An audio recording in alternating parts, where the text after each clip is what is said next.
Yes, Anne? Yeah? What? Si Ruzgar at Tugce naging close agad. 3 araw pa lang. Hindi ba parang napaka-weird? 3 months na siya dito. Paano nangyari yun? In 3 days? Nahulog na agad ang loob niya? Ha? Mukhang kakaiba nga yan. Kasi sa tingin ko, mga babaeng may mababang logic lang ang mai-in-love kay Ruzgar. Celine, hindi ka nakakatuwa, okay? Tama na. Okay. Tingin ko nabubulagan lang ngayon si Ruzgar. Binanggit niya sa akin na isasama ni Mr. Bora. Si Tugce sa pag-sign sa Million Lira Agreement. Hindi ko alam kung ano ang mararamdaman ko. Gusto ko magalit. Ang babaeng yun! Nada, huwag kang papayag na hindi ikaw ang kasama. Ikaw ang a-attend sa dinner at hindi si Tugce. Naiintindihan mo ba? Ano niya ba ako? Assistant niya lang ako. Anong karapatan ko? Ikaw nang bahalang mag-isip tungkol dyan. Basta ako, sinasabi ko kung anong pwede mong gawin. Sige na, mamaya na lang ulit. Ano bang pwede kong gawin para makumbinsi si Bora para gawin ang bagay na to?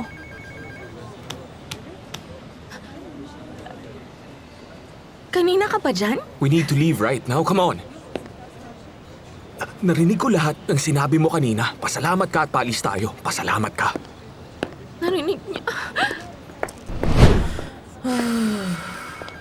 Just wait. For God's sake, kanina ka papaikot-ikot na ihilo na ako. How can this happen, Evren? Sabihin mo nga. I had him in my pocket, tapos biglang poof. Hindi ko alam ang mararamdaman ko. Kasalanan talaga to ng video. Ay, nako. You just don't know anything. Sabi mo gawin ko yun para magselo siya. Sabi mo dapat lagi ako sa tabi niya. Ano nangyari, Evren? Ang sabi pa naman basta magtrabaho lang daw ako. Hindi yun ang dahilan kaya ako nandito. Wala na silang energy. Kailangan ko na siguro silang ibaon sa lupa. Bora is mine, Evren. Got it? Mine.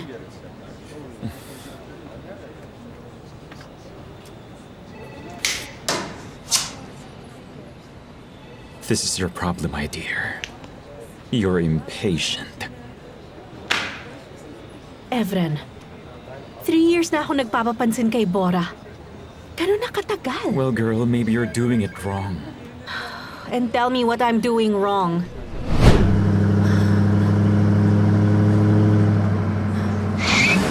Sorry. I thought you have a license, Ada. Hindi mo naman kasi sinabi na parang truck pala tong kotse mo. Sino ba naman ang gagamit ng ganitong sasakyan sa Istanbul, ha, Mr. Bora? Ada. Don't look at me. Baka mabangga tayo, Ada. No, okay. I've got it.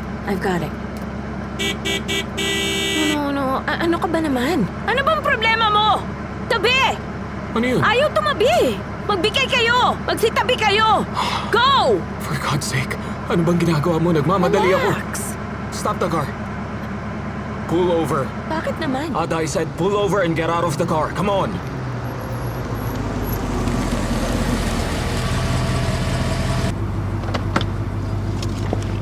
Ada, get out. Ayoko nga. Dito lang ako. Get out, Ada. Ada, I said get out. Ada! Get out or I'll fire you.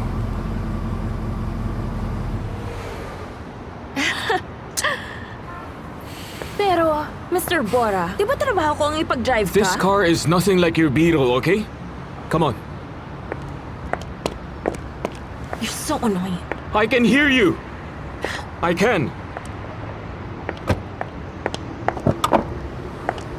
What right do you have to mess up my seat? Ha? Bakit ganito kalapit ang seat ko, ha, Ada? Tingnan mo ginawa mo. Pero, Mr. Bora, hindi ako matangkad. Maliit na babae lang ako. Paano ako makakapag-drive kung hindi ko Shush! i-adjust? Eh, di ganito Ada, ang itsura please! ko kung hindi ko For gagalawan ng God's sake, seats. just be quiet. Okay, fine. Just you watch and learn. Naintindihan mo? Yung side mirror mo. Anne! Anne! Did you find her? She vanished. She's not home as if she just disappeared like that. What do you mean she's not home? Wala din siya sa garden. Hanife, did you check everywhere? Opo, ma'am, pero wala po talaga siya. Okay, Anne, just calm down and tell me what happened, please. Okay, listen. Look, you didn't give her a goodnight kiss and you didn't say... Mamaya na natin pag-usapan yan. Anyway, we convinced her to play in the garden. Nasa garden lang siya kanina. Okay, what happened then? Pagkatapos may tininan lang ako saglit. Pagkatapos bigla na lang siya nawala. Hindi ko na alam kung nasa na She siya just ngayon. vanished, just disappeared like that. Saan kaya siya nagpunta? Anne, okay, please, don't panic. Calm down. Hindi siya makakalabas dahil lagi nandun si Rosette. Oo nga. Hanife, hinanap po siya sa loob ng bahay? Opo. Okay, wala siya sa loob? We'll check the garden again. Sabi nang hinanap ko na siya Then we'll doon. check again, Baba. Sabi na nga naghanap Come na on, ako sa bilisan na garden. natin. Tinignan ko na lahat ng sulok. Sa kaya nagpunta si Elif. Elif! Baka wala talaga siya sa garden. Elif! Baka nagpunta siya kung saan ligtas ang pakiramdam niya.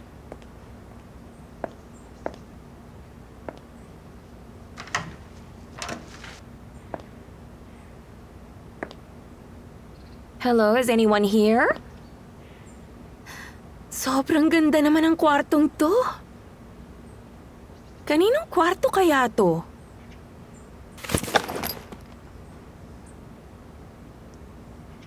Nandito lang ba kaya ang magandang bata? Nandito ka ba? Naririnig mo ba ako? Wala rin akong kaibigan. Lagi akong nag-iisa.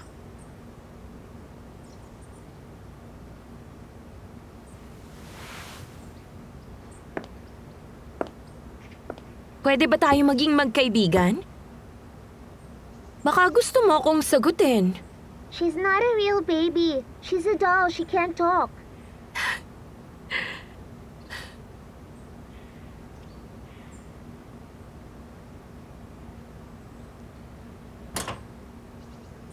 Teka, kanina ka pa ba dyan? My name is Ada. Ikaw ba si Elif?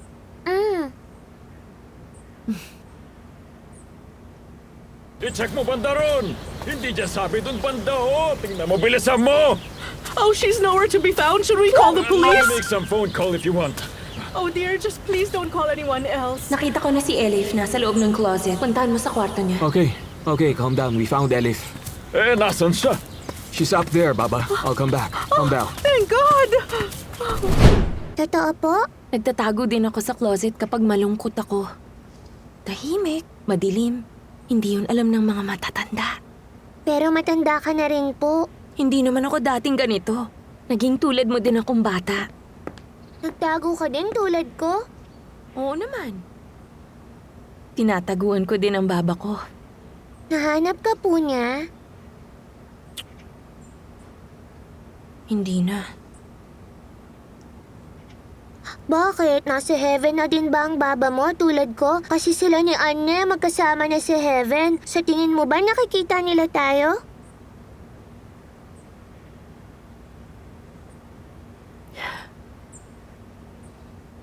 Elif, isa lang ang masisiguro ko. Ang parents mo at ang parents ko ay siguradong nakikita nila tayo. Ikaw, Me too.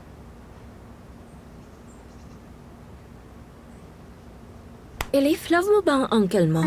But he forgot to kiss me this morning and didn't read me tales last night.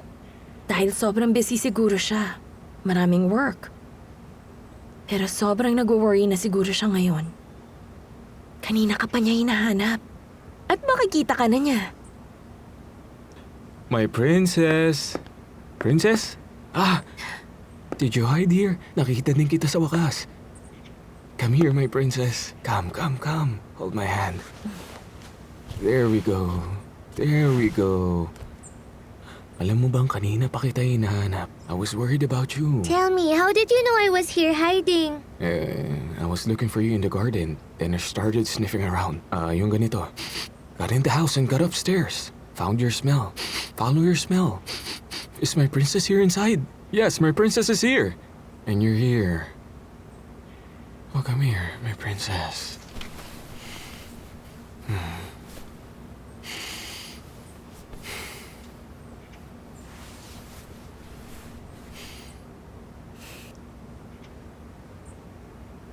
We're here. I found her. Oh, Elif, my dear.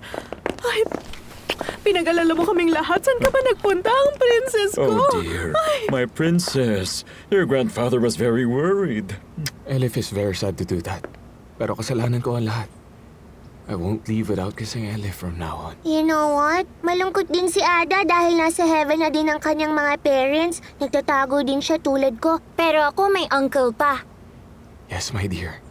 I am still here. You're my everything.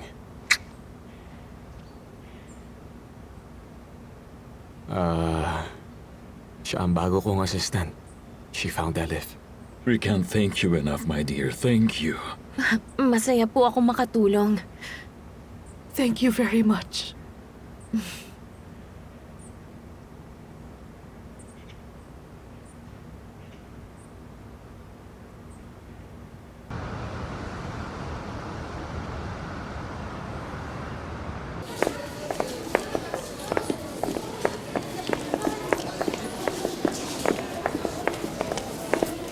Mr. Bora, kailan ba naulila si Elif? I mean, kailan nawala ang mga magulang niya? When she was 2, sa isang car accident. Sa mga photos lang sila nakilala ni Elif. My condolences to you. Alam ko na mahirap. Sobrang hirap. Para sa'yo at lalo na kay Elif ang maranasan ng ganitong pangyayari. Finding Elif doesn't give you the right to talk about our family. Yes, you're right. I'm really sorry, Mr. Bora. Gusto ko lang sana... You just talk a lot, you know. Makinig ka. What happened there stays there. You have only one task at yun ay sundin lang ang utos ko. Yes, I will. I understand. Dahil wala ka magiging problema sa loob ng 6 months, Mr. Bora. Dahil ako ang magiging best assistant mo. I guarantee. Ako ang magde-decide dyan. Tingnan natin kung makakatagal ka. Go to work. Go on now. Hindi mo lang alam kung gaano ako ka-determined, Mr. Bora. Ada! Coffee! Right now.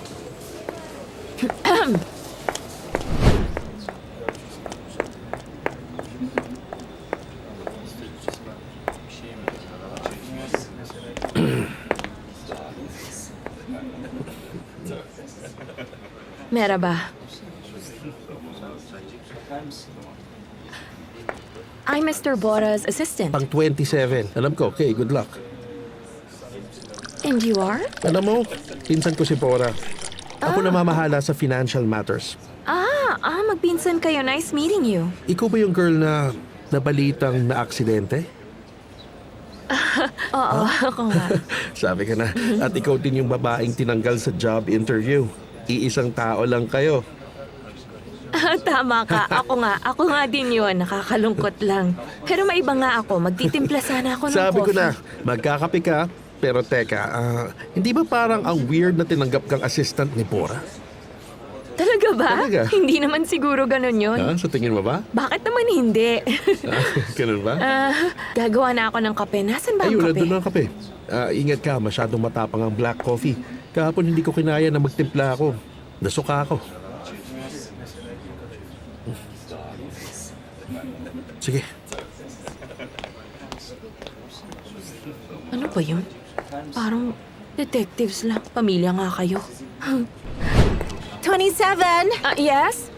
Bakit pa ganyan ang tawag sa akin? Miss Piril? Pakiusap, may pangalan ako at ang pangalan ko ay Ada. Ada Tucson at matagal ko nang sinabi to sa'yo. Nakalimutan mo na ba? Okay, 27. Tell the graphic designer to print the new pages. Mr. Bora's waiting. Okay? Come inside. Come inside.